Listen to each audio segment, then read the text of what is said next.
Welcome to prep scale.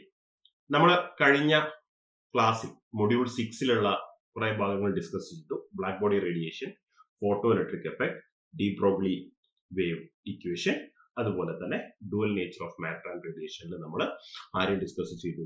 നമ്മുടെ Davis ലെൻജർമർ പരീക്ഷണവും discuss ചെയ്തു. ഇനി ഡി ബ്രോഗ്ലി വേവുമായിട്ടും അതുപോലെ തന്നെ നമ്മുടെ ഫോട്ടോ ഇലക്ട്രിക് എഫക്റ്റുമായിട്ടും ഒക്കെ ബന്ധപ്പെട്ടിട്ടുള്ള കുറച്ച് ചോദ്യങ്ങളിലേക്കാണ് നമ്മൾ ഇന്ന് കിടക്കുന്നത്. ഓക്കെ, നല്ല രസകരമായ ക്വസ്റ്റ്യൻസ് ആണ്. നമുക്കൊന്ന് ആദ്യത്തെ ചോദ്യം ഒന്ന് നോക്കാം. 2 ഗ്രാം പിണ്ഡമുള്ള ഒരു പന്തിന്റെ ഡി ബ്രോഗ്ലി തരംഗ ദൈർഘ്യം എത്രയാണ് എന്നാണ് ചോദ്യം. അപ്പൊ ഇവിടെ ചോദ്യത്തില് മാസ് തന്നിട്ടുണ്ട് അല്ലെ. ഒരു ബോളാണ്, ആ ബോളിന്റെ ഡി ബ്രോഗ്ലി തരംഗ ദൈർഘ്യം എത്രയാണ്, അവന്റെ വേഗതയും തന്നിട്ടുണ്ട്, 400 മീറ്റർ പെർ സെക്കൻഡ് ആണ് തന്നിട്ടുണ്ട്. അപ്പൊ നമുക്കൊന്ന് നോക്കാം. ഇവിടെ മാസ് ഓഫ് ദ ബോൾ എന്ന് പറയുന്നത് പിണ്ഡം എത്രയാണ്? 2 ഗ്രാം ആണ്. 2 ഗ്രാം എന്ന് പറഞ്ഞു കഴിഞ്ഞാൽ അവനെ ഞാൻ SI യൂണിറ്റിലേക്ക് മാറ്റണം. അതായത് 2 × 10⁻³ കിലോഗ്രാം. ഓക്കെ, ഇവന്റെ വേഗത എന്ന് പറയുന്നത് 400 മീറ്റർ പെർ സെക്കൻഡ് ആണ് അല്ലെ. അങ്ങനെയാണെങ്കിൽ ഇവന്റെ ഈ ഡി ബ്രോഗ്ലി വേവ് ലെങ്ത് എന്ന് പറയുന്നത് തന്നിരിക്കുന്നത് എന്താണ്? ലാംഡ h/mv എന്ന് പറയുന്ന ഫോർമുലയിലാണ്. h എന്ന് പറഞ്ഞു കഴിഞ്ഞാൽ 6.626 × 10⁻³ ഡിവൈഡഡ് ബൈ ആരാണ്? ഇവിടെയുള്ള മാസ് എത്രയാണ്? 2 × 10⁻³ ഇൻറ്റു വേഗത 4 × 10⁻² അല്ലെ. അപ്പൊ h എന്ന് പറഞ്ഞു കഴിഞ്ഞാൽ 6.626 × 10⁻³ ഡിവൈഡ് ബൈ 2 × 10⁻³ ഇൻറ്റു 4 × 10⁻² എന്നാണ് അല്ലെ. ഇവിടെ 10ന്റെ പവേഴ്സ് നമുക്കൊന്ന് നോക്കാം അല്ലെ. 6.6 ഡിവൈഡ് ബൈ 8 എന്തായാലും പോയിന്റ് വാല്യൂ ആണ് വരിക. 8.2 ആൻസർ കിട്ടില്ല, കിട്ടോ? ഇല്ല, പോയിന്റ് വാല്യൂ ആണ് വരിക. അപ്പൊ നമുക്ക് ഇവിടെ അറ്റ്ലീസ്റ്റ് ആദ്യം 10ന്റെ പവർ നോക്കാം. എത്രയാണ്? 10⁻³ ഇൻറ്റു 10⁻², 10⁻³ 10⁻1 ആവും. അവൻ മുകളിലേക്ക് പോകുമ്പോൾ 10⁻1 ആവും. So which is equal to 10⁻³ എന്ന് കിട്ടും അല്ലെ. ആ ഒരു ഓപ്ഷൻ ആരെങ്കിലും ഉണ്ടോ നോക്കാം. 10⁻³ ഉണ്ട്. ആരാണ്? സി, 8.2 × 10⁻34. അപ്പൊ ബേസിക്കലി എന്താണ്? 0.82 × 10⁻³ ആയിരിക്കും ഇവിടുത്തെ കറക്റ്റ് ആൻസർ എന്ന് പറയുന്നത്, which is equal to 8.2 × 10⁻34 metre എന്ന് ആൻസറിലേക്ക് നമുക്ക് എത്തിപ്പെടാനായിട്ട് സാധിക്കും. അപ്പൊ ഇങ്ങനെ ഓപ്ഷൻ നോക്കിയും നമുക്ക് ഇങ്ങനത്തെ ന്യൂമറിക്കൽ പ്രോബ്ലംസ് നമുക്ക് ആൻസർ ചെയ്യാനായിട്ട് പറ്റും. ഏതെങ്കിലും ഒരു ഭാഗം, ഒന്നില്ലെങ്കിൽ ഡെസിമൽ വാല്യൂ അല്ലെങ്കിൽ 10ന്റെ പവർ അവിടെ ശരിയായിരിക്കും. അടുത്ത ക്വസ്റ്റ്യൻ നമുക്ക് നോക്കാം. ഓക്കെ, അപ്പൊ ഇതിൽ നിന്ന് നമുക്ക് എന്ത് ഫിസിക്സ് മനസ്സിലായി? അടുത്ത ക്വസ്റ്റ്യനിലേക്ക് പോകുന്നതിന് മുന്നേ ഇതിന്റെ ഫിസിക്സ് എന്ത് മനസ്സിലായി? നമ്മളൊരു പന്ത്, നേരത്തെ തിയറി ക്ലാസ്സിൽ പറഞ്ഞ പോലെ 2 ഗ്രാം പിണ്ഡമുള്ള ഒരു പന്തിന്റെ ഡി ബ്രോഗ്ലി തരംഗ ദൈർഘ്യം നോക്കിക്കഴിഞ്ഞാൽ അത് വളരെ ചെറുതാണ്. അത് നമുക്ക് എന്തല്ല, മെഷറബിൾ അല്ല. അതേ സ്ഥാനത്ത് ഇതേ പ്രോബ്ലം നമ്മൾ മറ്റൊരു തിയറി ക്ലാസ്സിൽ നമ്മളിത് പറഞ്ഞതാണ്. എന്നാലും ജസ്റ്റ് ഒന്ന് പറയുകയാണ്, നമ്മളൊരു ഇലക്ട്രോണിനെ കുറിച്ചാണ് നമ്മളിത് പഠിക്കുന്നതെങ്കിൽ, ഇലക്ട്രോണിന്റെ മാസ് എന്ന് പറയുന്നത് 9.1 × 10⁻³ ഇട്ട് കഴിഞ്ഞാൽ അവിടെ നമുക്ക് മെഷറബിൾ ആയിട്ടുള്ള വേവ് ലെങ്ത് കിട്ടും. ഓക്കെ, അപ്പൊ അത്തരത്തിലുള്ള മൈക്രോസ്കോപ്പിക് പാർട്ടിക്കിളിന് അല്ലെ ഫാസ്റ്റ് മൂവിങ് പാർട്ടിക്കിളിന് ഒക്കെ തന്നെ മാസ് വളരെ കുറഞ്ഞ ആളുകൾക്ക് നമുക്ക് എന്ത് ലഭ്യമാണ്? D Broglie wave length measurable ആണ് എന്ന് സാരം. ഓക്കെ, അപ്പൊ ഇതാണ് ആ ഒരു ഡി ബ്രോഗ്ലി വേവുമായി ബന്ധപ്പെട്ടുകൊണ്ട് നമുക്ക് ആ ഒരു കൺസെപ്റ്റ് കിട്ടാൻ വേണ്ടി പറഞ്ഞത് മാത്രം. ഇത് വളരെ ചെറിയ വേവ് ലെങ്ത് ആണ്. അടുത്ത ക്വസ്റ്റ്യൻ. പ്രകാശത്തിന്റെ വേഗതയുടെ 1/20 വേഗതയോടെ സഞ്ചരിക്കുന്ന ഒരു പ്രോട്ടോണിന്റെ തരംഗ ദൈർഘ്യം എത്രയാണ് എന്നാണ് ചോദ്യം. പ്രകാശത്തിന്റെ വേഗതയുടെ 1/20 വേഗതയോടെ സഞ്ചരിക്കുന്ന പ്രോട്ടോണിന്റെ തരംഗ ദൈർഘ്യം എത്രയാണ്? അപ്പൊ ഇവിടെ ലാംഡ എന്ന് പറയുന്നത് സമവാക്യം h/mv ആണ്. ഇവിടെ v എന്ന് പറയുന്നത് എന്താണെന്ന് പറഞ്ഞിട്ടുണ്ട്?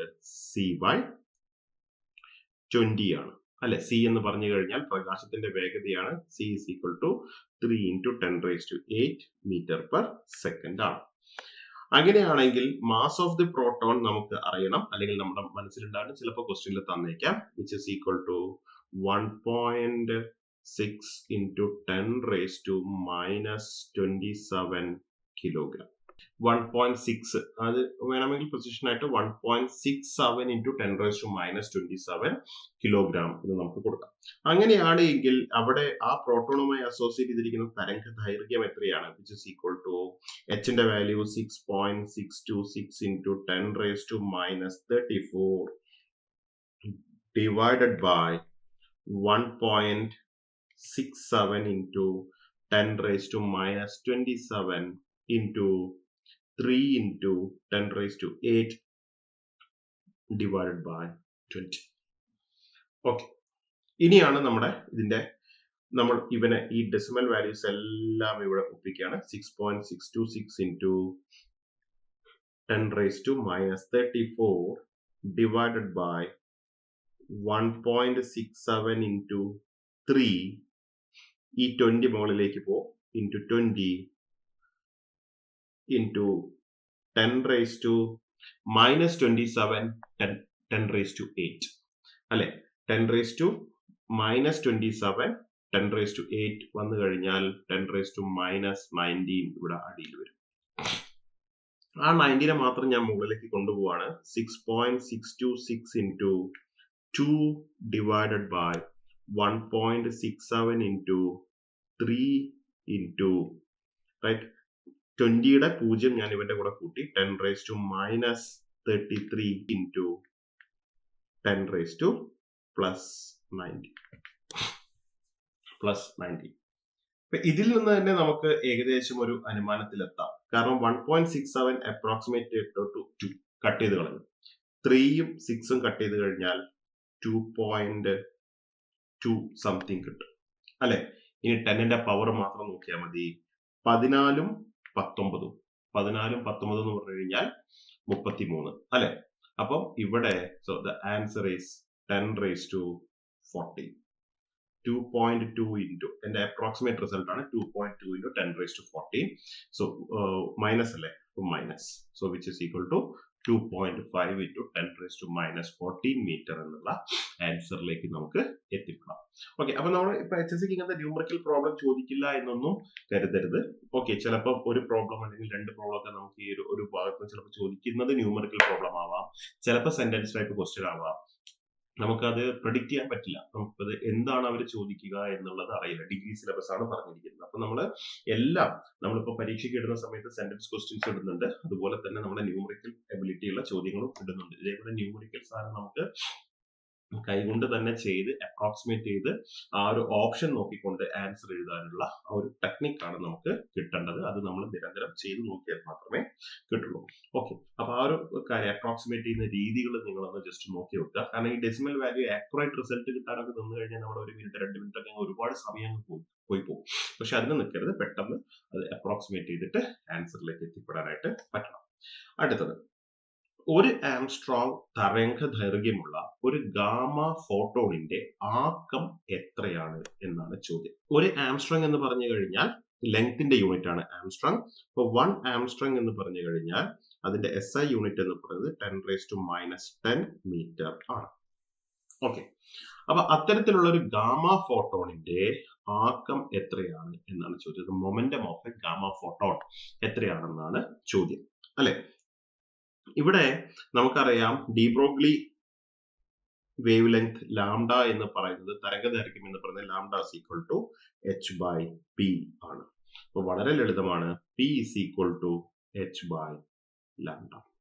സോ h എന്ന് പറയുന്നത് എത്രയാണ്? 6.626 into 10 raised to minus 34 divided by ലാംഡയാണ്. Lambda എത്രയാണ്? 10 raised to minus 10 ആണ്. So which is equal to 6.626 into 10 raised to minus 24 meter. Unit kilogram metre per second. ഇതാണ് നമ്മുടെ എന്തിന്റെ മൊമെന്റം, ഗാമ ഫോട്ടോണിന്റെ മൊമെന്റം എന്ന് പറയുന്നത്. ഇനി ഇതിന്റെ കൂടെ ഇവന്റെ ഊർജം എത്രയാണെന്നുള്ളൊരു ചോദ്യം വന്നാൽ നമ്മൾ എങ്ങനെ ചെയ്യും? The energy of gamma photon, energy of gamma ഫോട്ടോണിന്റെ ഊർജ്ജം എത്രയാണെന്ന് ചോദിച്ചു കഴിഞ്ഞാൽ നമ്മൾ എങ്ങനെ ചെയ്യും? ഗാമ ഫോട്ടോണിന്റെ ഊർജ്ജം എന്ന് പറയുന്നത് E is equal to എന്താണ്? നമുക്ക് ഫോർമുലയുണ്ട്. E is equal to PC ആണ്. അപ്പൊ നമ്മൾ energy of a gamma photon എങ്ങനെ കാണാം? Energy of a gamma photon എന്ന് പറയുന്നത് E is equal to PC ആണ്. ഇവിടെ P ന്റെ വാല്യൂ തന്നിട്ടുണ്ട്. എത്രയാണ്? P എന്ന് പറയുന്നത് നമ്മൾ ഇപ്പോൾ കണ്ടെത്തി. എത്രയാണ്? 6.626 into 10 raised to minus 24 into 3 into 10 raised to 8 അല്ലെ? അപ്പൊ അങ്ങനെയാണെങ്കിൽ ഇവിടെ ആൻസർ എത്ര വരും? 3 into 6.626 അല്ലെ? 18 7 8 19 into 10 raised to minus 16 എന്ന് കിട്ടും. 10 raised to minus 16 എന്ന് കിട്ടും. So this is approximated to 19.8 into 10 raised to minus 16 joule. നമ്മൾ ഒരിക്കലും ഒരു ഫോട്ടോണിന്റെ ഊർജ്ജം അല്ലെങ്കിൽ ഇലക്ട്രോണിന്റെ ഊർജ്ജം ഒന്നും നമ്മൾ എന്തിൽ പറയാറില്ല? ജൂളിൽ പറയാറില്ല. നമ്മൾ എന്തിൽ പറയാ? ഇലക്ട്രോൺ വോൾട്ടിലാണ് പറയാ. അപ്പൊ ഒരു ഇലക്ട്രോൺ വോൾട്ട് എന്ന് പറഞ്ഞാൽ എത്രയാണ്? 1 വോൾട്ട് പൊട്ടൻഷ്യലില് ഒരു ഇലക്ട്രോണിനെ ആക്സിലറേറ്റ് ചെയ്യാൻ വേണ്ട ഊർജ്ജത്തിനെയാണ് നമ്മൾ എന്തെന്ന് വിളിക്കുന്നത്? 1 ഇലക്ട്രോൺ വോൾട്ട് എന്ന് വിളിക്കുന്നത്. അപ്പൊ 1 ഇലക്ട്രോൺ വോൾട്ട് എന്ന് പറയുന്നത് എന്താണ്? 1 electron volt is equal to 1.6 into 10 raised to minus 19 joule. അങ്ങനെയാണെങ്കിൽ 19.8 into 10 raised to minus 16 joule എത്ര വരും? എത്ര ഇലക്ട്രോൺ വോൾട്ട് ആയിരിക്കും? The energy in electron volt എത്ര ഉണ്ടാവും? 19.8 into 10 raised to minus 16 divided by 1.6 into 10 raised to minus 19 എന്ന് കൊടുക്കാം അല്ലെ? അപ്പൊ ഇവിടെ ഇതിനെ അപ്രോക്സിമേറ്റ് ചെയ്യാൻ വേണ്ടി 1.98 into 10 raised to minus 15 divided by 1.6 into 10 raised to minus 19. So which is equal to approximately 10 raised to 4 electron volt ഉണ്ടാകും. ആർക്ക്? ഇലക്ട്രോണിന്റെ ഈ ഗാമ ഫോട്ടോണിന്റെ ഊർജ്ജം എന്ന് പറയുന്നത് എത്രമാത്രം ഉണ്ടാവും? 10 raised to 4 ഇലക്ട്രോൺ വോൾട്ട്. അപ്പോൾ 1.98 divided by 1.6 ചെയ്ത് കഴിഞ്ഞാല് അപ്രോക്സിമേറ്റ് ചെയ്ത് കഴിഞ്ഞാൽ ഇത് വേണമെങ്കിൽ നമുക്ക് 2 ആയിട്ട് അപ്രോക്സിമേറ്റ് ചെയ്യാം. So this is 1.6. ഏകദേശം 1.24 into 10 raised to 4 electron volt എന്നുള്ള റിസൾട്ടിലേക്ക് നമുക്ക് എത്തിപ്പെടാനായിട്ട് പറ്റും. ഓക്കെ, അപ്പൊ ഇത് ഇങ്ങനെയാണ് നമ്മുടെ ചോദ്യങ്ങൾ ചിലപ്പം ഉണ്ടാവുക. അധികവും ചോദ്യങ്ങൾ എങ്ങനെയായിരിക്കും? 10ന്റെ പവേഴ്സ് നോക്കിയിട്ട് ആൻസർ ചെയ്യാനൊക്കെ ആയിരിക്കും. അപ്പൊ നമുക്ക് ഫോർമുലകളും നമ്മുടെ സമവാക്യങ്ങളും കൺസെപ്റ്റുകളും നമ്മുടെ കയ്യിൽ ഭദ്രമായിരിക്കണം. എങ്കിൽ മാത്രമേ നമുക്ക് ഇത്തരം ചോദ്യങ്ങളിലോട്ടുള്ള ആൻസർ ചെയ്യാനായിട്ട് സാധിക്കുള്ളൂ. അടുത്ത ചോദ്യത്തിലേക്ക് നോക്കാം. ഒരു റിലേറ്റിവിസ്റ്റിക് കണികയുടെ ഡി ബ്രോഗ്ലി തരംഗ ദൈർഘ്യ സമവാക്യം. ഓക്കെ, അവിടെ ഓപ്ഷൻസ് തന്നിട്ടില്ല. അതൊരു ചോദ്യമായിരുന്നു. അതൊരു കൺസെപ്റ്റ്. റിലേറ്റിവിസ്റ്റിക് കണികയുടെ ഡി ബ്രോഗ്ലി തരംഗ സമവാക്യം നമ്മൾ എന്ത് ചെയ്തിട്ടില്ല? ഡിറൈവ് ചെയ്തിട്ടില്ല. അല്ലെങ്കിൽ നിങ്ങൾക്ക് ജസ്റ്റ് ഒരു ഫോർമുല മാത്രമാണ് ഞാൻ പറഞ്ഞിരുന്നത്. അപ്പൊ അതൊരു കൈനറ്റിക് എനർജിയുടെ ടേമിലുള്ള കഥകൾ പറയാൻ വേണ്ടിയിട്ടാണ് നമ്മൾ എന്ത് ചെയ്തിരിക്കുന്നത്? ഈ ഒരു ക്വസ്റ്റ്യൻ ഇവിടെ ഉൾപ്പെടുത്തിയിട്ടുള്ളത്. നമുക്കറിയാം, ഒരു റിലേറ്റിവിസ്റ്റിക് കണികയുടെ ഊർജം ഇയും അവന്റെ റെസ്റ്റ് മാസ് m0യുമാണ് എങ്കിൽ അവന്റെ ആക്കം P എന്ന് പറയുന്നത് അവന്റെ മൊമെന്റവുമാണെങ്കിൽ, ആക്കവുമാണെങ്കിൽ, റൈറ്റ്, എനർജിയുടെ സമവാക്യം എന്തായിരുന്നു? Energy is equal to square root of P square C square plus m0 square C raise to 4 ആയിരുന്നു അല്ലെ? അങ്ങനെയാണെങ്കിൽ E സ്ക്വയറിന് ഒരു സമവാക്യം കൊടുക്കാം. E square is equal to P square C square plus m0 square C raise to 4. ഇനി ഒരു relativistic പാർട്ടിക്കിളിന്റെ എനർജിക്ക് ഒരു സമവാക്യം, മറ്റൊരു സമവാക്യം കൂടി ഉണ്ടായിരുന്നു. E ഈസ് ഈക്വൽ ടു എന്തായിരുന്നു?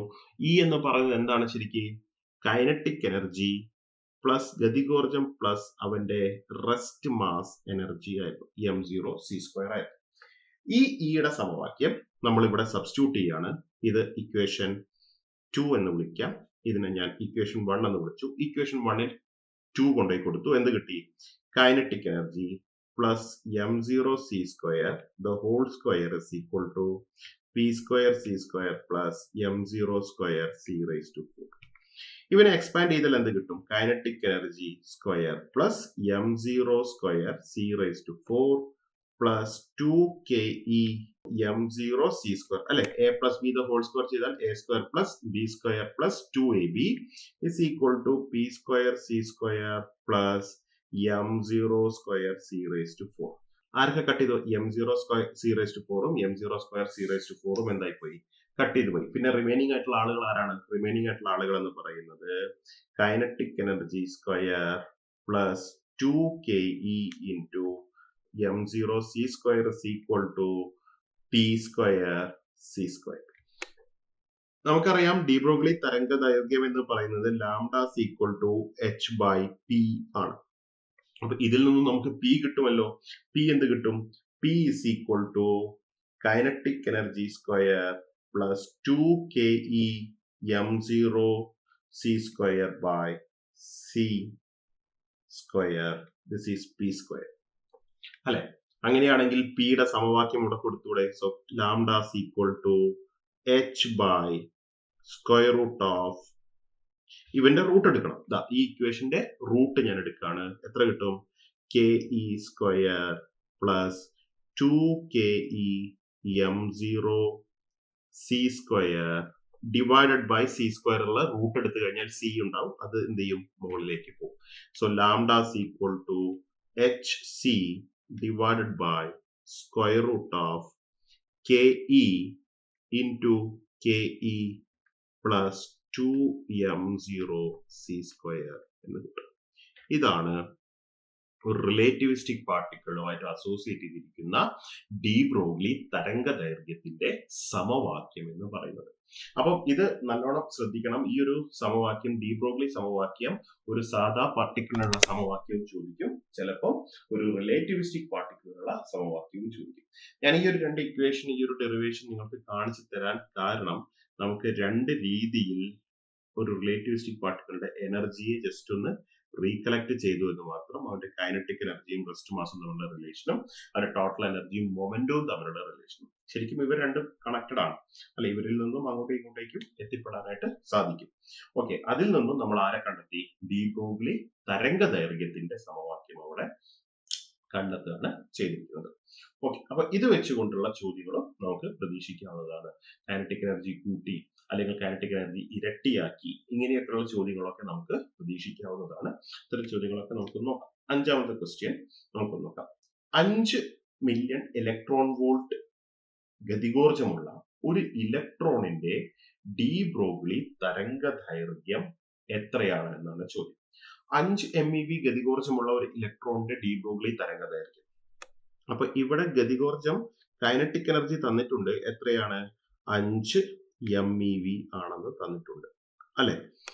അപ്പൊ അവിടെ 5 MeV എന്ന് പറഞ്ഞു കഴിഞ്ഞാൽ 5 ഇൻറ്റു 10⁻6 ഇൻറ്റു 1 ഇലക്ട്രോൺ വോൾട്ട് എന്ന് പറയുന്നത് 1.6 ഇൻറ്റു 10⁻⁻19 ആണ് അല്ലെ? ഇത് എത്ര കിട്ടും? 8 ഇൻറ്റു 10⁻⁻13 ജൂൾ എന്ന് നമ്മൾ SI യൂണിറ്റിലേക്ക് മാറ്റി. ഇനി തരംഗ ദൈർഘ്യത്തിന്റെ ഫോർമുല നമുക്കൊന്ന് ഓർത്തെടുക്കാം. എന്താണ്? hc divided by square root of ke into ke plus 2m0 c square. ഇതെല്ലാം നമ്മളിപ്പോ കണ്ടെത്തിയത് അല്ലെ? നമ്മളിപ്പോ എടുത്തത്. ഇനി ഇതൊന്ന് സബ്സ്റ്റിറ്റ്യൂട്ട് ചെയ്ത് കഴിഞ്ഞാൽ ആൻസർ ആയി. സോ ലാംഡ ഈക്വൽ ടു എച്ചിന്റെ value 6.626 into 10⁻⁻34 divided by square root of 8 into 10⁻⁻13 into 8 into 10⁻⁻13 plus. പലർക്കും ഈ ചോദ്യം കാണുമ്പോൾ തോന്നും, അയ്യോ ഇതൊക്കെ ഞങ്ങൾ HSCക്ക് എങ്ങനെ ചെയ്തു തീരും അല്ലെ? ഇതൊക്കെ സമയത്ത് ചെയ്തു തീരുന്ന പ്രോബ്ലംസ് ആണ് ഇതെല്ലാം. നമുക്കൊന്ന് നോക്കാം, പെട്ടെന്ന് തന്നെ സോൾവ് ചെയ്യാൻ പറ്റും. m0 c സ്ക്വയർ എത്രയാണെന്ന് കണ്ടെത്തി വെക്കുക. m0 c സ്ക്വയർ എത്രയാണ്? m0 എന്ന് പറയുന്നത് റെസ്റ്റ് മാസ് ഓഫ് ഇലക്ട്രോൺ ആണ്. That is 9.1 into 10⁻⁻31 into 9 into 10⁻16. അതെന്താ? c സ്ക്വയർ ആണ്. സിന്റെ വാല്യൂ എത്രയാണ്? c എന്ന് പറയുന്നത് 3 into 10⁻8 ആണ് അല്ലെ? അപ്പൊ അവന്റെ സ്ക്വയർ എന്ന് പറയുന്നത് 9 into 10⁻16. അപ്പൊ ഇതിനെ ഞാൻ അപ്രോക്സിമേറ്റ് ചെയ്തിട്ട് 81 into 10⁻⁻15 എന്ന് എഴുതും. കറക്റ്റ്. ഇനി ഇവനെ 2 കൊണ്ട് മൾട്ടിപ്ലൈ ചെയ്യണം. 2 കൊണ്ട് മൾട്ടിപ്ലൈ ചെയ്ത് കഴിഞ്ഞാൽ, കാരണം 2m0c² ആണ് എനിക്ക് ഇവിടെ സബ്സ്റ്റിറ്റ്യൂട്ട് ചെയ്യാനുള്ളത്. 2 എടുത്തു കഴിഞ്ഞാൽ 2 162 ഇൻറ്റു 10⁻⁻15 എന്ന് കിട്ടും. So which is equal to 1.6 into 10⁻⁻13 എന്ന് കിട്ടും. അപ്പൊ ഇവിടെ വീണ്ടും കൂട്ടാൻ എളുപ്പമാണ്. 1.6 ഇൻറ്റു 10⁻⁻13 അല്ലെ. അപ്പൊ എനിക്ക് കാണേണ്ടത് 2m0c² ആണ്. 2m0c² എന്ത് കിട്ടും? 1.62 ഇൻറ്റു 10⁻⁻15. അത് 1.6 ഇൻറ്റു 10⁻⁻13 ഉണ്ട്. പക്ഷെ ഇവിടെ ഞാൻ മുകളിൽ ഒരാളെ വിട്ടുപോയി. എത്രയാണ്? സീനെ വിട്ടുപോയി, വിച്ച് ഈസ് 3 ഇൻറ്റു 10⁻8.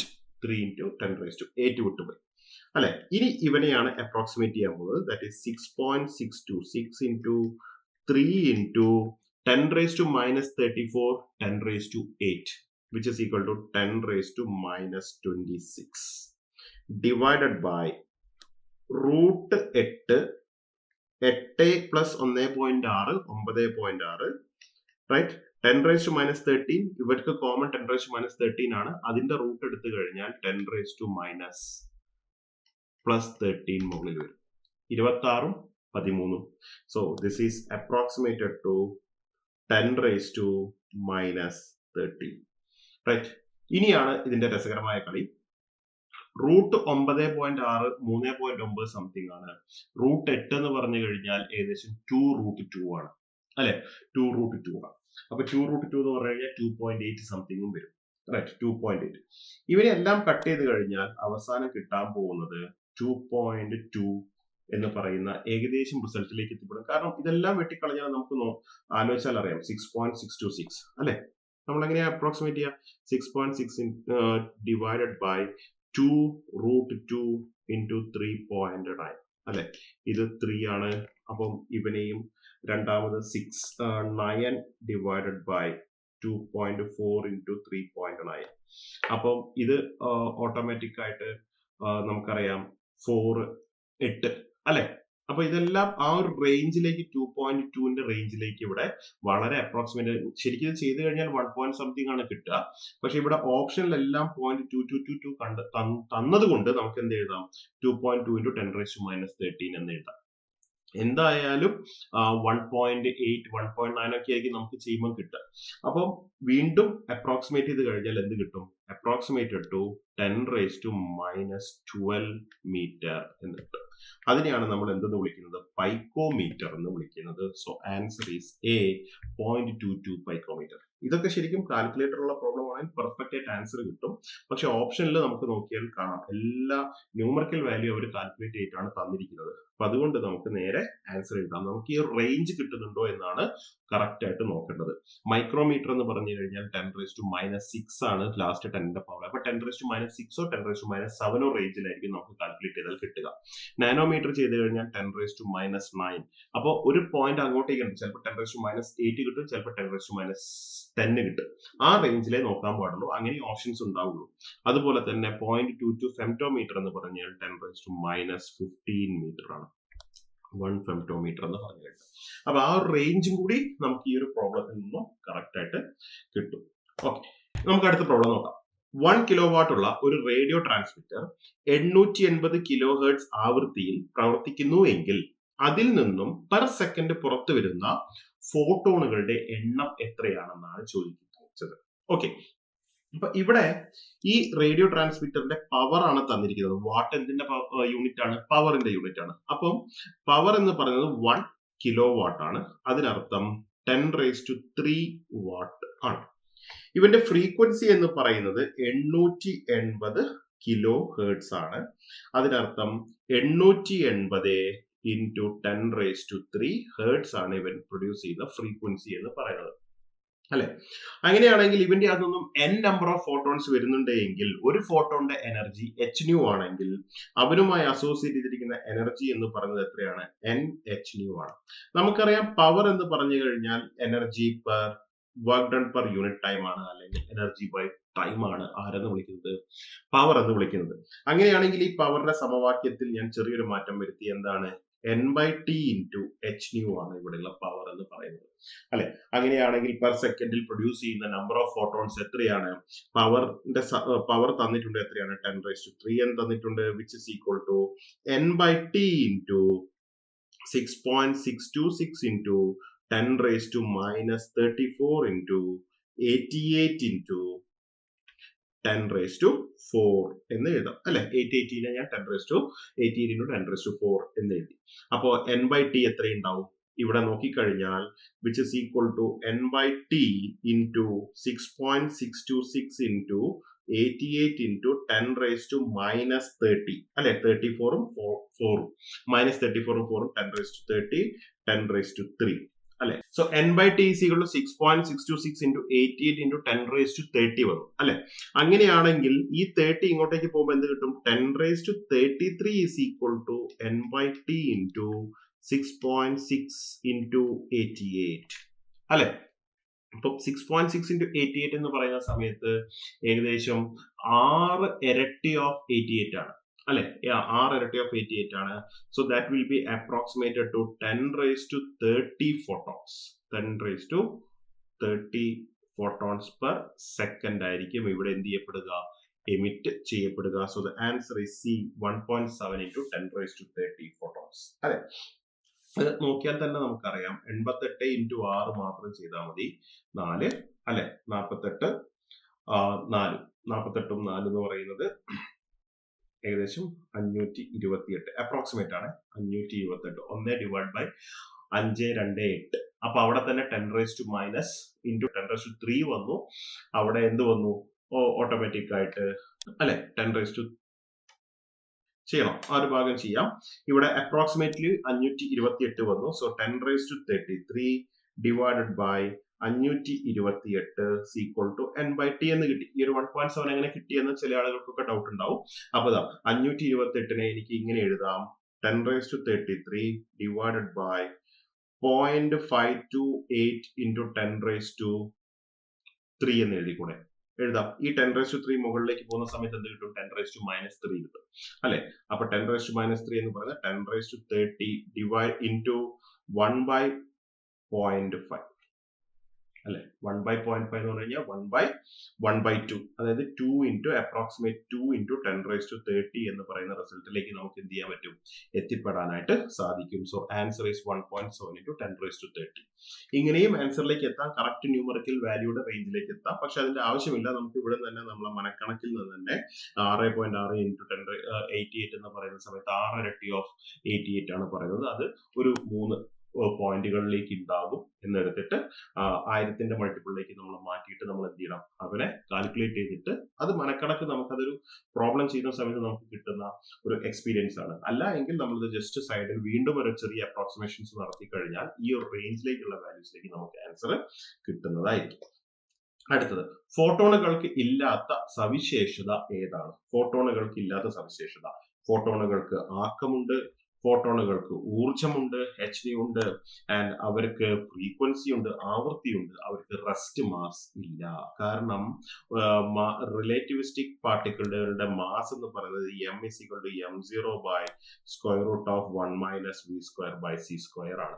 റെസ്റ്റ് മാസിന്റെ സമവാക്യം എന്ന് പറയുന്നത് m × √1 - v²/c² ആണ് അല്ലെ. അപ്പൊ v എന്ന് പറയുന്നത് ഇവിടെ ഫോട്ടോണുകളുടെ വെലോസിറ്റി c ആണ്. സോ ദ റെസ്റ്റ് മാസ് ആർക്കില്ല? ഫോട്ടോണുകൾ റെസ്റ്റ് ചെയ്ത് കഴിഞ്ഞാൽ അവിടെ സ്ഥിരമായ നിശ്ചലാവസ്ഥയിലുള്ള ഫോട്ടോണുകൾ ഇല്ല. അപ്പൊ അതുകൊണ്ട് തന്നെ റെസ്റ്റ് മാസ് ഇല്ല എന്നുള്ളതാണ് ഇവിടെയുള്ള ശരി ഉത്തരം എന്ന് പറയുന്നത്.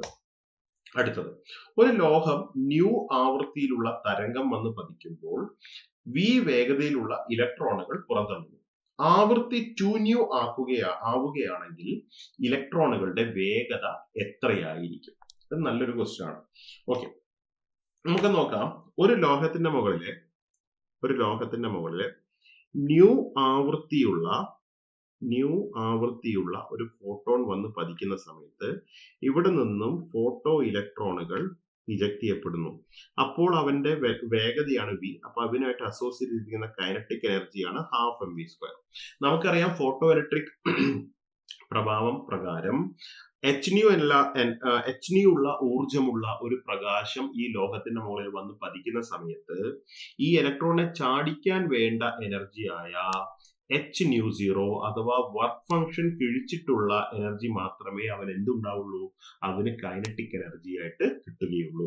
അപ്പം അവിടെ നിന്നുമാണ് most famous photo electric equation പുറത്തു വന്നത്. എന്താണ്? എച്ച് ന്യൂ മൈനസ് ഫൈ, അതാണ് ലോഹത്തിന്റെ work function, is equal to അവന്റെ കൈനറ്റിക് എനർജി എന്ന് പറയുന്നത്. ഇതാണ് നമ്മുടെ ഫോട്ടോ ഇലക്ട്രിക് സമവാക്യം എന്ന് പറയുന്നത്.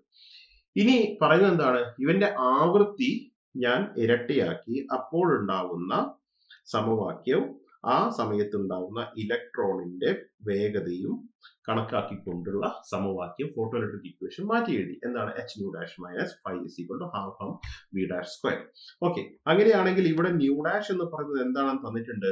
2 ന്യൂ ആണെന്ന് തന്നിട്ടുണ്ട്. ന്യൂ ഡാഷ് എന്ന് പറയുന്നത് 2 ന്യൂ ആണ്. ഇതൊന്ന് സബ്സ്റ്റിറ്റ്യൂട്ട് ചെയ്ത് നോക്കിയേ, എന്ത് കിട്ടും? Equation 2 equation 1. ഇക്വേഷൻ 2ൽ കൊടുത്തു കഴിഞ്ഞാൽ 2h nu minus 5 is equal to half M v dash square എന്ന് കിട്ടി. ഇതിനെ ഞാൻ ഇക്വേഷൻ 3 എന്ന് വിളിച്ചു. ഇനി ആദ്യത്തെ ഇക്വേഷൻ തിരിച്ചെഴുതിയാൽ H nu minus 5 is equal to half M V square എന്ന് കിട്ടും അല്ലെ. ഇത് നമ്മുടെ ഇക്വേഷൻ നമ്പർ 1 തന്നെയാണ്. ഞാൻ ഈ രണ്ട് ഇക്വേഷനുകളെയും ഒന്ന് ഡിവൈഡ് ചെയ്തു. ഈ രണ്ട് ഇക്വേഷനുകളെയും ഡിവൈഡ് ചെയ്ത് കഴിഞ്ഞാൽ എനിക്ക് എന്ത് റിസൾട്ട് കിട്ടും? V dash square divided by v square is equal to 2h nu minus 5 divided by h nu minus 5. ഇങ്ങനെ കിട്ടും, കിട്ടില്ലേ? ഇതിൽ നിന്നും ഞാൻ എച്ച് ന്യൂ കോമൺ ആക്കി എടുത്തു കഴിഞ്ഞാൽ എന്ത് കിട്ടും? 2 into 2 minus 5 by h nu into h nu divided by 1 minus 5 by h nu into h nu. ആരൊക്കെ വെട്ടിപ്പോ? എച്ച് ന്യൂവും എന്തായി പോവും? വെട്ടിപ്പോ. ഇനി ബാക്കിയുള്ളത് എന്തായിരിക്കും? ബാക്കിയുള്ളത് 2 minus 5 by h nu 1 minus 5 by h nu. പക്ഷെ ക്വസ്റ്റ്യനിൽ ഒരു കാര്യം പറഞ്ഞിട്ടുണ്ട്, 5 is less than, very very less than h nu. അപ്പോൾ 5 by h nu എന്ന് പറയുന്നത് വെരി വെരി എച്ച് ന്യൂനെയും കാട്ടും ചെറുതായതുകൊണ്ട് this can be approximated to 0. ഇത് 0 ആക്കി എന്ത് ചെയ്യാം? എനിക്ക് അപ്രോക്സിമേറ്റ് ചെയ്യാം. അപ്പം v dash square by v square എന്ന് പറയുന്നത് എന്ത് കിട്ടും? 2 എന്ന് കിട്ടും. അപ്പം വി ഡാഷ് സ്ക്വയർ എന്ന് പറയുന്നത് എന്തായിരിക്കും? 2 വി സ്ക്വയർ ആയിരിക്കും. അപ്പോൾ വി ഡാഷ് സ്ക്വയറിന്റെ ആൻസർ എന്ത് കിട്ടും? V dash square is equal to √2v എന്ന് കിട്ടും. അപ്പം ഇതിന്റെ ആൻസർ പെട്ടെന്ന് പോയി എഴുതുക. √2v എന്ന് പറയുന്ന ഒരു ഓപ്ഷൻ ഇവിടെ ഉണ്ടെങ്കിൽ നമ്മൾ ആ √2v കൊണ്ട് എഴുതും. അത് ഈക്വൽ ടു അല്ല. ശരിക്കും ഇവിടെ ആരാണ് അത് കൺട്രോൾ ചെയ്യുന്നത്? 5 by h nu ആണ് കൺട്രോൾ ചെയ്യുന്നത് അല്ലെ. അപ്പൊ 5 by 5 അതിനെയും കാട്ടും ചെറുതായതുകൊണ്ട്, എച്ച് ന്യൂനെയും കാട്ടും ചെറുതായതുകൊണ്ടാണ് നമുക്ക് ഈ ആൻസർ കിട്ടിയത്. അപ്പം ഇവിടെ ഉണ്ടാകുന്ന വെലോസിറ്റി എന്ന് പറയുന്നത്, വി ഡാഷ് എന്ന് പറയുന്നത് √2v എന്തായിരിക്കും? കൂടുതൽ ആയിരിക്കും. ഡി ആയിരിക്കും ഇവിടുത്തെ ശരി ഉത്തരം എന്ന് പറയുന്നത്. ഓക്കെ, ഇനിയിപ്പോ 5 0 ആയാൽ മാത്രമേ ശരിക്കും ഈ ഒരു സിറ്റുവേഷൻ ഓക്കെ ആവുള്ളൂ. 5 ഒരിക്കലും 0 ആവില്ല. അങ്ങനെ ഒരു മെറ്റൽ ഇല്ല. 5 0 ആവുന്ന മെറ്റൽ, അങ്ങനെ ഒരു മെറ്റൽ പോലും അവൈലബിൾ അല്ല. പക്ഷേ ഇവിടെ ഒരു അപ്രോക്സിമേറ്റ് റിസൾട്ട് മാത്രമാണ്. എന്താണ്? വി ഡാഷ് എന്ന് പറയുന്നത് √v എന്തായിരിക്കും? √2v എന്തായിരിക്കും? കൂടുതൽ ആയിരിക്കും. 9ാമത്തെ ചോദ്യം. ഒരു ലോഹത്തിന്റെ വർക്ക് ഫംഗ്ഷൻ hc/λ0 ആണെങ്കിൽ ഫോട്ടോ ഇലക്ട്രിക് പ്രഭാവം നടക്കണമെങ്കിൽ വന്നു പതിക്കുന്ന പ്രകാശത്തിന്റെ തരംഗ ദൈർഘ്യം എത്രയാണ്? അപ്പൊ വീണ്ടും ഇതാണ് നമ്മുടെ ഒരു ലോഹമുണ്ട്, ഒരു മെറ്റൽ ഉണ്ട്. ആ മെറ്റലിന്റെ മുകളിലേക്ക് വന്ന് പതിക്കുന്ന ഫോട്ടോണിന്റെ തരംഗ ദൈർഘ്യം എത്രയായിരിക്കണം എന്നാണ് ചോദ്യം അല്ലെ. ഇവന്റെ എന്ത് തന്നിട്ടുണ്ട്? വർക്ക് ഫംഗ്ഷൻ തന്നിട്ടുണ്ട്. എത്രയാണ് വർക്ക് ഫംഗ്ഷൻ എന്ന് പറയുന്നത്? hc/λ0 ആണ്, which is equal to h nu 0 ആണ്. അപ്പൊ ഫോട്ടോ ഇലക്ട്രിക് പ്രഭാവം നടക്കണമെങ്കിൽ പ്രകാശത്തിന്റെ തരംഗ ദൈർഘ്യമാണ്. ഫോട്ടോ ഇലക്ട്രിക് പ്രഭാവം നടക്കണമെങ്കിൽ എന്തായിരിക്കണം? ഈ h nu എന്ന് പറയുന്നത് എന്തിനേക്കാട്ടും കൂടുതലോ അല്ലെങ്കിൽ തുല്യമോ ആയിരിക്കണം എച്ച് ന്യൂ സീറോ വർക്ക് ഫംഗ്ഷനെക്കാട്ടും കൂടുതലോ തുല്യമോ ആയിരിക്കണം. അപ്പം എച്ച് ന്യൂ എന്ന് പറയുന്നത് ശരിക്കും എനിക്ക് ഇങ്ങനെ എഴുതിക്കൂടെ, H C by lambda is greater than or equal to H C by lambda zero എന്ന് എഴുതാമല്ലോ. എഴുതാം. അങ്ങനെയാണെങ്കിൽ ഇവിടെ വെട്ടിക്കളഞ്ഞാൽ എച്ച് സിയും വെട്ടിക്കഴിഞ്ഞാൽ എന്ത് കിട്ടും? Lambda zero must be greater than or equal to lambda എന്ന് കിട്ടും. അപ്പൊ ചുരുക്കി പറഞ്ഞാൽ ഒരു മെറ്റലിന്റെ വർക്ക് ഫംഗ്ഷൻ തരംഗദൈർഘ്യത്തിന്റെ ടേമിലാണ് റെപ്രസെന്റ് ചെയ്തിരിക്കുന്നത് എങ്കിൽ വന്നു പതിക്കുന്ന പ്രകാശത്തിന്റെ തരംഗദൈർഘ്യം അതിലും കുറവായിരിക്കണമെന്ന് സാരം. Okay, so this is the correct answer. C ആണ് ഇവിടുത്തെ കറക്റ്റ് ആൻസർ എന്ന് പറയുന്നത്. അതേ സ്ഥാനത്ത് ഫ്രീക്വൻസി എന്തായിരിക്കണം? Frequency must be greater than or equal to nu zero. നേരെ ഇൻവേഴ്സ് ആയിരിക്കും അല്ലെ, ഇൻവേഴ്സ് പ്രോപ്പർട്ടി ആയിരിക്കും അവർക്ക് ഉണ്ടാവുക. ഓക്കെ, ഇതാണ് 9ാമത്തെ ക്വസ്റ്റ്യന്റെ ഉത്തരം. അടുത്ത ക്വസ്റ്റ്യൻ, ഒരു ഫോട്ടോ ഇലക്ട്രിക് പരീക്ഷണത്തിൽ ആവൃത്തി ഇരട്ടിയാക്കിയാൽ സ്റ്റോപ്പിംഗ് പൊട്ടൻഷ്യൽ എന്താവും എന്നാണ് ചോദ്യം. ഒരു ഫോട്ടോ ഇലക്ട്രിക് പരീക്ഷണത്തിൽ ആവൃത്തി ഇരട്ടിയാക്കുന്നു. അങ്ങനെയാവുന്ന സമയത്ത് സ്റ്റോപ്പിംഗ് പൊട്ടൻഷ്യൽ എന്താവും? ഇത് നേരത്തെ ചെയ്ത പ്രോബ്ലത്തിനോട് തുല്യമാണ് അല്ലെ. സ്റ്റോപ്പിംഗ് പൊട്ടൻഷ്യൽ എന്ന് പറഞ്ഞു കഴിഞ്ഞാൽ നമുക്കറിയാം അവിടെ ഫോട്ടോ ഇലക്ട്രിക് കറണ്ട് സീറോ ആക്കാൻ വേണ്ടിയിട്ടുള്ള പൊട്ടൻഷ്യലാണ് സ്റ്റോപ്പിംഗ് പൊട്ടൻഷ്യൽ എന്ന് പറയുന്നത്. സ്റ്റോപ്പിംഗ് പൊട്ടൻഷ്യൽ എന്തിനോട് തുല്യമായിരിക്കും? മാക്സിമം കൈനറ്റിക് എനർജിയോട് തുല്യമായിരിക്കും. അങ്ങനെയാണെങ്കിൽ ഇവിടെ സമവാക്യം എഴുതാം, H nu minus 5 is equal to E into stopping potential V0 എന്ന് എഴുതാം അല്ലെ. അപ്പൊ ഇവിടെ പുതിയ ഫ്രീക്വൻസി എത്രയായിരിക്കും? H nu dash minus 5 is equal to E into V0 dash എന്ന് എഴുതാം അല്ലെ. ഇവനെ നേരത്തെ ചെയ്ത പോലെ ഡിവൈഡ് ചെയ്ത് കഴിഞ്ഞാൽ എന്ത് കിട്ടും? Divided by h nu minus 5 is equal to E by V0. ഇപ്പൊ ഡിവൈഡ് ചെയ്ത് കഴിഞ്ഞാൽ എന്ത് കിട്ടും? H nu dash minus 5 is equal to E V0 dash divided by h nu minus 5 divide by E V0 എന്ന് കിട്ടും അല്ലെ. ഇവിടെ പറഞ്ഞു ന്യൂ ഡാഷ് എന്താക്കുന്നുണ്ട്? ഇരട്ടിയാക്കുന്നുണ്ട്. സോ 2 ന്യൂ കൊടുത്തു. അപ്പൊ എന്ത് കിട്ടും? 2 h nu minus 5 divided by h nu minus 5 is equal to V0 dash by V0 എന്ന് കിട്ടും അല്ലെ. പുതിയ സ്റ്റോപ്പിംഗ് പൊട്ടൻഷ്യൽ എത്രയാവും എന്നാണ് ചോദ്യം. അപ്പം ഇവിടെ ഫൈനലി എന്ത് കിട്ടും? 2 minus 5 by h nu divided by 1 minus 5 by h nu is equal to V0 dash by V0. അപ്പൊ V0 ഡാഷ് എന്തായിരിക്കും? V0 ഡാഷ് എന്ന് പറയുന്നത് 2 minus 5 by h nu divided by 1 minus 5 by h nu. ഇവിടെ 5 എന്തല്ല, H ന്യൂക്കാട്ടും ചെറുതാണെന്നൊന്നും പറഞ്ഞിട്ടില്ല. എന്നാലും എന്താവാൻ പറ്റില്ല? 1നേക്കാൾ കൂടാനായിട്ട് സാധിക്കില്ല. അവിടെ 1 ആവാനും പറ്റില്ല. 5 ബൈ എച്ച് ന്യൂ ഒരിക്കലും എന്താവാൻ പറ്റില്ല? Is not equal to 1. 5 by h nu ഒരിക്കലും 1നേക്കാട്ടും 1 ആവാൻ പറ്റില്ല അല്ലെ. 1നേക്കാട്ടും കൂടാനും പറ്റില്ല. എന്താവാൻ പറ്റുള്ളൂ? 1നേക്കാട്ടും ചെറുതാവാനായിട്ട് പറ്റും. റൈറ്റ്. അപ്പൊ അങ്ങനെയാണെങ്കിൽ സ്റ്റോപ്പിംഗ് പൊട്ടൻഷ്യൽ എത്രയായിരിക്കും എന്നാണ് ചോദ്യം. സ്റ്റോപ്പിംഗ് പൊട്ടൻഷ്യൽ എന്ന് പറയുന്നത് V0 ഡാഷ് എന്ന് പറയുന്നത് ഇരട്ടിയേക്കാൾ എന്തായിരിക്കും? ഇത് 2നേക്കാട്ടും ചെറുതായിരിക്കും അല്ലെ. 2 ഡിവൈഡ് ബൈ സംതിങ് വരും. ഇവിടെ 5 ബൈ എച്ച് ന്യൂ എന്ന് പറയുന്നത് 1 ആവാൻ പറ്റില്ല അല്ലെ. 1ന്റെ താഴെ ആവാനേ പറ്റുള്ളൂ. അപ്പൊ അങ്ങനെയാണ് എങ്കിൽ ഇവിടെയുള്ള സാധനം എപ്പോഴും പുതിയ ഉണ്ടായിരിക്കുന്ന സ്റ്റോപ്പിംഗ് പൊട്ടൻഷ്യൽ എന്തായിരിക്കും? ഇരട്ടിയേക്കാൾ എന്തായിരിക്കും? കൂടുതൽ ആവും അല്ലെ. ഇരട്ടിയേക്കാൾ കൂടുതലാവും. കാരണം ഇവിടെ വരുന്ന ന്യൂമറിക്കൽ വാല്യൂ 1 മൈനസ് സംതിങ് ആയിരിക്കും. അപ്പൊ ഓട്ടോമാറ്റിക് ആയിട്ട് അവൻ ഇരട്ടിയേക്കാൾ എന്തായിരിക്കും? എന്തായാലും കൂടുതലായിരിക്കും. സോ ആൻസർ സി ആണ് ഇവിടുത്തെ കറക്റ്റ് ഓപ്ഷൻ എന്ന് പറയുന്നത്. ഓക്കെ, അപ്പം ഇത്രയും കാര്യങ്ങളാണ്. ഇത് നമ്മൾ 2 റിലേറ്റ് ചെയ്തിരിക്കുന്നത്. ഒന്ന് കൈനറ്റിക് എനർജി റിലേറ്റഡും മറ്റൊന്ന് സ്റ്റോപ്പിംഗ് പൊട്ടൻഷ്യൽ റിലേറ്റഡും ആയിട്ടുള്ള 2 ചോദ്യമാണ് നമ്മൾ കുറച്ച് സീരിയസ് ആയിട്ടുള്ള കാര്യങ്ങളായിട്ട് നമ്മൾ ഡിസ്കസ് ചെയ്തിരിക്കുന്നത്. ഓക്കെ, ഇവിടെ ഈ ന്യൂമറിക്കൽ വാല്യൂനെ കുറിച്ച് നിങ്ങൾ ആലോചിച്ച് ടെൻഷൻ അടിക്കണം. ന്യൂമറിക്കൽ വാല്യൂ നമ്മൾ പ്രാക്ടീസ് ചെയ്ത് കഴിഞ്ഞാൽ നമുക്കത് കൃത്യമായിട്ട് കിട്ടും. ഓക്കെ, അപ്പൊ നമ്മുടെ ക്വസ്റ്റ്യൻസ് നമ്മളൊന്ന് നോക്കിക്കഴിഞ്ഞാൽ നമ്മൾ ആദ്യം ഡി ബ്രോഗ്ലി വേവ് ലെങ്ത്തിന്റെ കാര്യങ്ങൾ പറഞ്ഞു.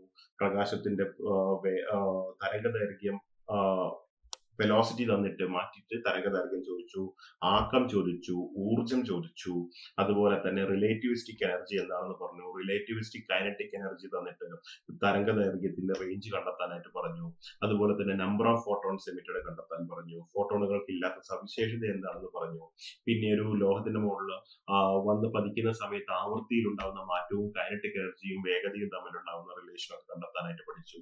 അതുപോലെ തന്നെ ആ ഒരു ത്രഷോൾഡ് ഫ്രീക്വൻസി, ത്രഷോൾഡ് ആവൃത്തിയെ ത്രഷോൾഡ് തരംഗ ദൈർഘ്യവുമായി കമ്പയർ ചെയ്യാനുള്ള സമവാക്യം റിലേറ്റ് ചെയ്ത് പഠിച്ചു. അതുപോലെ തന്നെ ആവൃത്തി ഇരട്ടിയാക്കിയ സ്റ്റോപ്പിംഗ് പൊട്ടൻഷ്യലിന്റെ കൺസെപ്റ്റിൽ എന്ത് പറ്റും എന്നുള്ളതാണ് നമ്മുടെ ചോദ്യം. അവ ഇരട്ടിയേക്കാൾ കൂടുതലാവും എന്നുള്ള കൺസെപ്റ്റിലേക്കും നമ്മൾ എത്തിപ്പെട്ടു. അപ്പൊ ഇത്തരം കാര്യങ്ങളാണ് നമുക്ക് ഈ ഒരു ടോപ്പിക്കിൽ ശരിക്കും സീരിയസ് ആയിട്ട് നമുക്ക് പഠിക്കാനായിട്ടുള്ളത്.